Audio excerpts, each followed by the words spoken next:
जय श्री राम, जय श्री कृष्ण, नमस्कार। ये तीनों अभिवादन स्वीकार कीजिए या आपको जो उचित लगे वह स्वीकार कीजिए, क्योंकि ये खबर जो आप सुनने वाले हैं सामाजिक समरसता के लिए ये अभिवादन ही मुझे जरूरी लगा।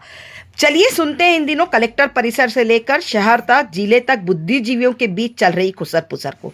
धार में इन दिनों बुद्धिजीवियों के बीच एक विभाग को लेकर चर्चाएं बनी हुई है। दरअसल इस विभाग के एक बड़े साहब के निलंबन के बाद यह विभाग अनाथ सा हो गया। यह हम नहीं कह रहे, बल्कि इस विषय को लेकर चर्चाओं का दौर जारी है। इस विभाग के 2 अधिकारियों को अनियमितता के चलते शासन के द्वारा निलंबित किया गया है। वही इस कार्यालय के 2 बाबुओं पर भी बाद में निलंबन की गाज गिरी है। इसके बाद यह विभाग जोर शोर से शहर में चर्चाओं का विषय बना हुआ है। एक बड़े विभाग के बड़े साहब ने इस विभाग की बागडोर तो संभाली, लेकिन वह भी उनके लिए कुछ नहीं कर सके। उनके लिए भी खुसर पुसर का दौर चालू रहा।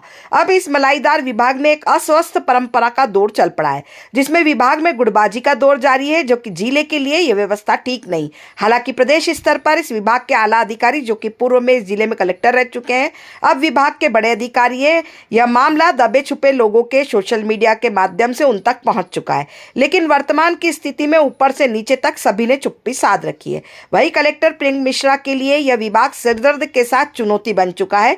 जहां एक और छात्र छात्राओं के हित को देखना जरूरी है, वहीं यहां पर हुए भ्रष्टाचार की बू चारों ओर फैल रही है। यहां पर कलेक्टर के द्वारा डिप्टी कलेक्टर को इस विभाग का जिम्मा सौंपा गया था, किंतु वह भी कुछ समय तक ही यहां की राजनीति को संभाल पाई। इसके पश्चात जिले के एक नए बड़े साहब को यहां का जिम्मा सौंपा गया, लेकिन सूत्रों की माने तो साहब के आने के बाद यहां की अंदरूनी राजनीति ज्यादा गर्मा गई। इसके चलते इन साहब को भी अतिरिक्त कार्य के चलते इनको यहां से जाना पड़ा। वहीं इनके स्थान पर अब नई मैडम को इस विभाग का जिम्मा सौंपा गया है। अब देखना है कि इस कुर्सी के साथ वह कितना न्याय कर पाएगी। वही इस विभाग में चल रही जातिगत राजनीति से वे किस तरह अपने विभाग के कर्मचारियों को हम एक है का संदेश दे पाएंगी, और बेपटरी हो रहे इस विभाग को कलेक्टर साहब कैसे थामते हैं, इसकी लगाम कैसे थामते हैं, एवं यहाँ की राजनीति का पटाक्षेप किस तरह नए अंदाज में करते हैं। क्योंकि इस विभाग में हो रही एक अलग तरह की राजनीति से सभी विभागों में खुसर पुसर, और इस राजनीति के कहीं वह भी शिकार तो नहीं हो जाएंगे।